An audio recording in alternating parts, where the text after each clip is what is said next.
Chers collègues, que vous soyez actuellement sous le soleil radieux en Bretagne, à Landerneau, ou sous un petit crachin humide à Toulouse, je vous adresse l'amical bonjour du conseil d'administration présent dans cette salle, à la suite de celui qui vous a été transmis par Catherine. J'ai une pensée pour Grégory Laboureur, membre du bureau qui n'est pas parmi nous, mais qui nous regarde, un pied dans le plâtre. Grégory, je te l'ai souvent dit, le sport, c'est dangereux, surtout quand on a un gabarit de rugbyman et qu'on veut s'essayer à la danse classique. Voilà, qu'il me soit permis maintenant de prendre un peu de votre temps et de votre attention pour ce discours de politique générale dans le contexte si particulier qui est le nôtre. Je commencerai par une citation bien connue de saint Augustin, tirée de son ouvrage « Les Confessions » au livre 11. « Si rien ne se passait, il n'y aurait pas de passé. Si rien n'advenait, il n'y aurait pas de futur. Si rien n'était, il n'y aurait pas de présent. Mais ces deux temps, le passé et le futur, comment peut-on dire qu'ils sont, puisque le passé n'est plus et que le futur n'est pas encore? Quant au présent, s'il restait toujours le présent, il cesserait d'être temps pour se transformer en éternité. Alors pourquoi parler de l'épineux concept du temps ce matin? Quel rapport avec le métier de chef d'établissement ou la vie du SNEL? Eh bien tout d'abord, parce que depuis plus d'un an, nous peinons à distinguer notre passé proche, le printemps dernier, la rentrée, Noël, Pâques, du moment présent, absorbé, usé quotidiennement par des tâches liées à la gestion de la crise sanitaire qui s'ajoutent aux nombreuses missions qui sont les nôtres. Nous avons l'impression de flotter, de faire du surplace. Et quand nous tentons de nous libérer, d'envisager autre chose, des directives gouvernementales ou locales nous ramènent à cette gestion prenante. Des protocoles changeants, aux initiatives hasardeuses, comme tout dernièrement le déploiement des autotests, tout concourt à faire du présent une éternité oppressante. Nous voilà donc, comme beaucoup de nos compatriotes, à regretter le monde d'avant, qui semble lointain, et à nous projeter vers l'avenir, à évoquer avec force le monde d'après, comme s'il allait advenir subitement en réponse aux souffrances d'aujourd'hui. Pourtant, il n'existera pas de monde nouveau, de monde meilleur, sans que l'homme ne change sa conception de la vie en tant qu'individu, bien sûr, mais également en tant qu'espèce résidente de la maison commune qu'est notre Terre. Si l'épidémie de coronavirus constitue bien un catalyseur pour la réaffirmation du lien existant entre tous, elle n'apportera pas plus de changements endogènes pour l'humanité que toutes les grandes peurs qui ont émaillé notre temps. Rappelez-vous, quand dans les années 60, sous la menace d'un feu nucléaire imminent, nos aînés ont pris conscience que nous vivions tous sur cette petite planète et que nous respirions tous le même air. Ils n'ont pas pour autant cherché à rendre notre Terre plus sûre ou à purifier son atmosphère. La course aux armements a repris de plus belle et l'accélération de la croissance économique a provoqué des dégâts écologiques considérables. Ainsi, au-delà du temps court qui marque la prise de conscience, c'est bien dans un temps long, un continuum, que les esprits peuvent évoluer sincèrement et durablement. Il est alors question d'éducation. Dans cette bataille à mener, qui est la grande bataille de notre temps, pour éviter que le monde d'après ne soit pire que le monde d'avant, qui n'est jamais d'ailleurs que le monde d'aujourd'hui, les pilotes éducatifs que nous sommes ont un rôle majeur à jouer. Pour cela, gardons-nous des condamnations d'un passé avec lequel nous serions totalement en rupture et ne prononçons pas d'incantations magiques pour l'avenir. Car comme le précise saint Augustin, un peu plus loin dans son développement, il n'y a finalement qu'un seul temps, le présent, qui se décline sous trois formes, le présent du passé, le présent du présent, le présent du futur. En effet, le temps qui passe est un concept propre à la pensée de l'homme. Il relie sa mémoire, le passé qu'il convoque au présent, pour mieux le comprendre, sa vision, sa perception immédiate, le présent vécu, et enfin ses attentes, le présent du futur, l'avenir qu'il ambitionne et qui détermine ses choix du moment. Comme le diraient les mathématiciens, le temps possède la puissance du continu. Cette analyse me paraît assez appropriée pour notre situation actuelle, car si je vous interroge, vous me direz que cette crise n'est pas finie, que ça fait trop longtemps qu'elle dure et que vous avez l'impression qu'elle ne finira jamais. Alors parlons tout d'abord du présent, du passé. Le coronavirus, comme la peste en son temps, vous remarquerez que je suis raccord avec les plus hautes instances de l'État, s'est révélé un amplificateur des qualités et des défauts observables chez les individus comme dans les sociétés humaines. Certaines personnes ont fait ressortir leur égoïsme, l'inquiet, raflant des rayons entiers de paquets de pâtes ou de papier WC dans les supermarchés. Tandis que d'autres ont fait parler leur héroïsme, comme les personnels soignants ou les chefs d'établissement du premier degré. Oui, les chefs d'établissement du premier degré, parce que rappelons-nous qu'eux aussi sont restés en permanence sur le pont pour accueillir les enfants des personnels soignants. Pour ce qui s'agit des sociétés, certaines populations ont été protégées par leur gouvernement, en Asie très rapidement, en Europe occidentale, moyennant quelques tâtonnements, tandis que d'autres sont restés pleinement exposés, comme les Brésiliens ou les Américains sous l'ère Trump. Maintenant, si je m'intéresse plus précisément à la vie de nos institutions, de nos établissements, qui sont de petites sociétés humaines, je vous propose 3 points saillants. 1. Ce sont les communautés éducatives qui restent premières pour concevoir un système national d'éducation efficient. Au SNEL, nous en sommes convaincus depuis longtemps. J'ai même développé ce propos l'an passé, mais les faits l'ont réaffirmé avec force.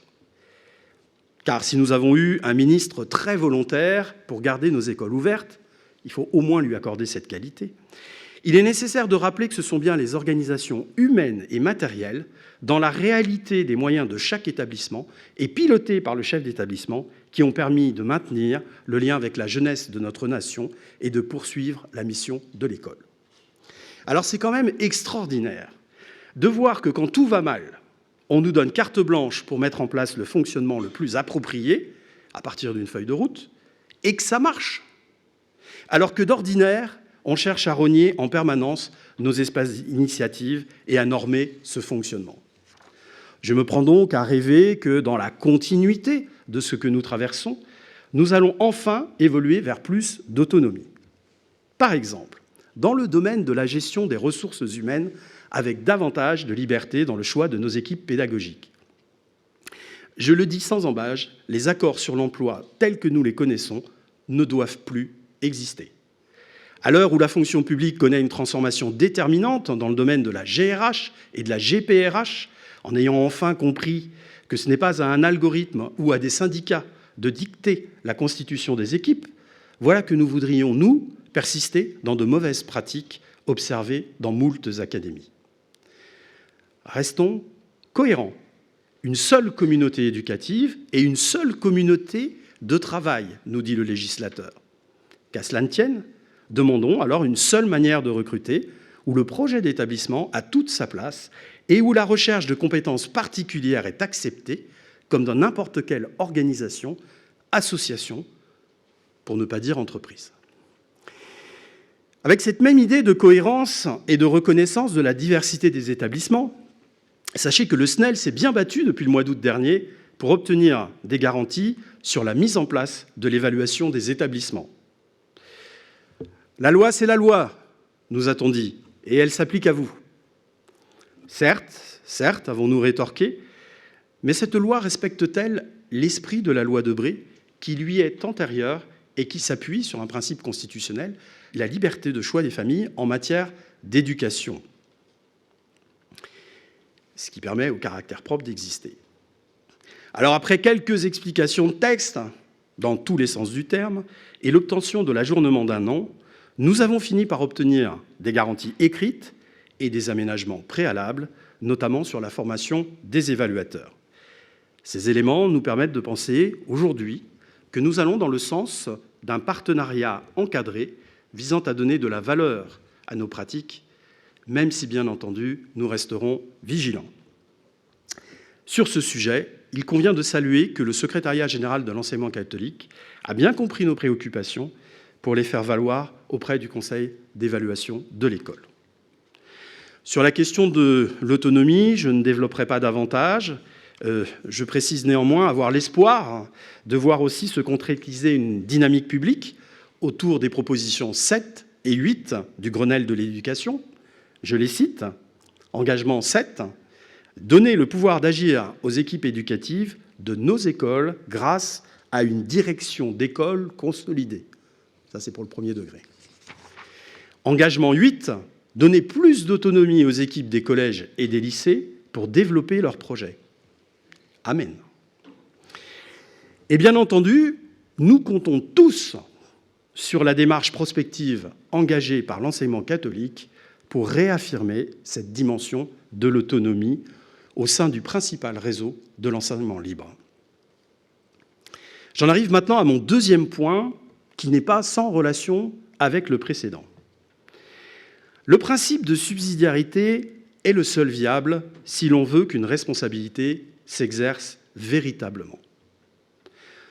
Comme beaucoup d'entre vous, et j'ai été consterné par le nombre d'informations répétitives et souvent inutiles que nous ont adressées le millefeuille de l'éducation nationale et les lasagnes de l'enseignement catholique. Vous remarquerez que je fais une petite différence, il y a quand même plus de couches dans le millefeuille que dans les lasagnes. À croire donc que chaque personne exerçant une responsabilité dans ces deux institutions s'est sentie obligée de justifier de son existence. BFM TV ou Twitter, voire Europe 1 ces derniers jours pour le ministre, après que le Conseil de défense a choisi sa position, FAQ ministériel, courrier du recteur, suivi de celui de l'inspecteur d'académie. Note du secrétariat général, courrier du directeur diocésain. Je résume. Une information importante à nous transmettre, un scoop média et 5 courriers adressés. Alors je me demande parfois si on nous prend pour des idiots à qui il faut répéter plusieurs fois la même chose pour espérer une petite compréhension, ou, autre explication possible, chaque échelon vit sa responsabilité dans une hiérarchie intense, car il est précisément dénué de responsabilité directe vis-à-vis des actions à mettre en place et de leurs conséquences sur les personnes. Car ne nous leurrons pas, les seuls qui ont réellement engagé et qui continuent d'engager leurs responsabilités dans cette affaire sont les chefs d'établissement. Et cette responsabilité est pleine et entière, avec une obligation de moyens qui, si elle n'est pas respectée, met en cause leur responsabilité civile, voire leur responsabilité pénale. Ce qui, d'ailleurs, traduit notre réalité quotidienne, crise ou pas. En résumé, comme aimait à le dire mon prédécesseur, dans l'omelette au lard, les poules se sentent concernées, mais ce sont seulement les cochons qui sont directement impliqués. C'est pourquoi je forme le vœu que cet engagement, ces risques encourus et pleinement assumés, soient toujours reconnus. Là encore, que la confiance qui nous est accordée dans les moments difficiles, au titre de notre responsabilité, soit aussi celle qui prévaut dans les moments calmes. Pour notre part, nous sommes convaincus du bien fondé d'autorité de référence et d'arbitrage, mais de grâce, que le principe de subsidiarité les éclaire sincèrement. Et je ne veux plus entendre cette petite musique lancinante qui s'affirme actuellement pour prétendre que cette responsabilité-là serait trop payée, notamment dans le second degré. Mon dernier point nous invite avec confiance au présent du futur. Le potentiel de créativité et d'adaptation de nos communautés éducatives est un bien précieux à cultiver. Au-delà des souffrances légitimes et ressenties par beaucoup. Ce qui s'est passé ces derniers mois est tout bonnement incroyable. Les équipes éducatives, à commencer par les enseignants, ont fait montre d'une inventivité et de qualité d'adaptation que beaucoup ne leur prêtaient pas. Je vous le partage sans détour, j'ai vraiment été impressionné par la qualité des stratégies d'enseignement mises en place, ici et là, par les professeurs, et heureux de voir combien ils coopéraient pour échanger leurs bonnes pratiques et les bons outils. Alors, bien sûr, je parle pour l'immense majorité d'entre eux, pas pour les quelques défaillants portés disparus durant les séquences à distance. Au-delà des performances techniques ou didactiques, ces nouvelles manières de faire ont également ouvert d'autres possibilités de collaboration et d'apprentissage pour les élèves. Alors entendons-nous bien, contrairement à l'engagement numéro 11 du Grenelle de l'éducation, je ne pense pas qu'il faille voir dans les ENT ou dans les cours en visio une solution miracle pour pallier la pénurie de suppléants. Excusez-moi, mais c'est quoi cet opportunisme malvenu ? En tout cas, sur la question des suppléants dans l'enseignement privé sous contrat, sachez que nous allons relancer le débat avec vigueur et je crains, pour le coup, que le niveau de transmission de données numériques vers les rectorats ne se réduise considérablement vers le mois de janvier ou février. Franchement, la question de ce dossier est calamiteuse. Pour en revenir à mon propos, je crois que nous devons intégrer durablement les réflexions et les savoir-faire actuels dans notre mode de fonctionnement habituel.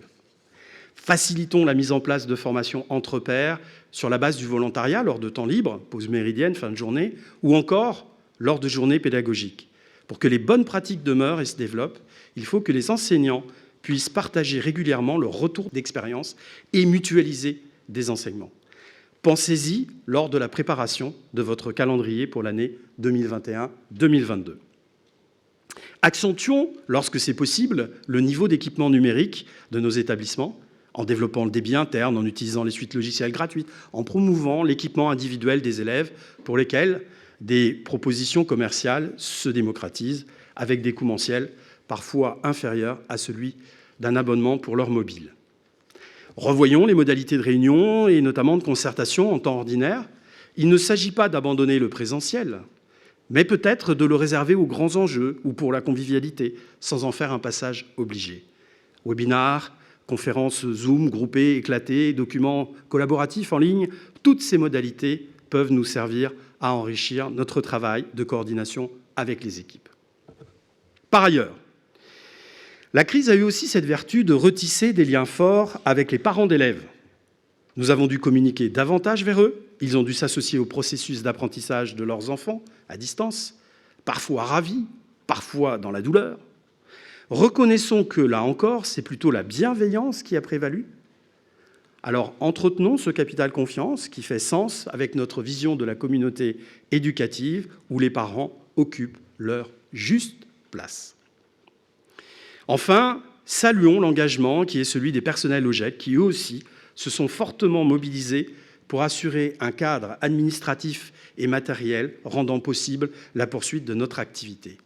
Création d'espaces sanitaires supplémentaires pour les équipes techniques en un temps record, achat rapide de produits et d'équipements introuvables par nos gestionnaires, suivi personnalisé de chaque élève assuré par la vie scolaire, standards importés au domicile par le secrétariat et dévouement total des équipes de ménage en sur-régime permanent.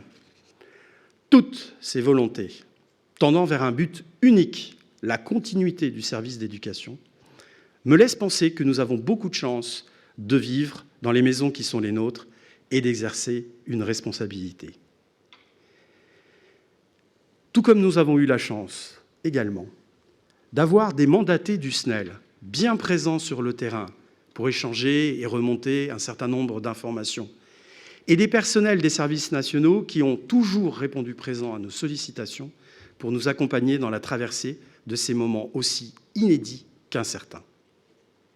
Permettez-moi de vous exprimer ma fierté et ma gratitude. Pour conclure, cette crise sanitaire est un fait social total, planétaire.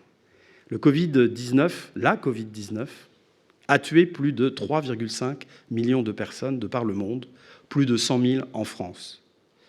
Mais la vaccination commence à porter du fruit dans beaucoup de pays et ralentit cette progression morbide. La vie trouve son chemin. L'économie mondiale s'est endettée pour ne pas s'effondrer. À la question d'où viennent tous ces milliards, le prix Nobel d'économie, Esther Duflo, a répondu « Les gouvernements peuvent emprunter aux générations futures sans difficulté, ils sont là pour ça. Les gouvernements vivent très longtemps, ils auront le temps de rembourser. » Je partage son optimisme. De ce côté-ci, les choses ont été bien mieux gérées qu'en 1929 ou en 2008. Reconnaissons que le pire a été évité. Gardons confiance en nos démocraties et éduquons nos enfants dans cette confiance.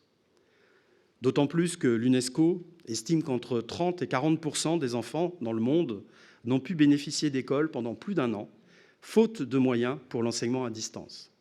C'est également un drame, car combien auront définitivement décroché dans des pays où leur scolarité ne tient qu'à un fil?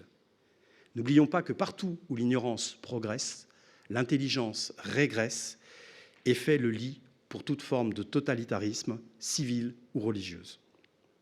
Alors oui, nous avons une mission difficile, mais une belle mission, une mission essentielle dont la portée est globale, même si nous l'exerçons en local.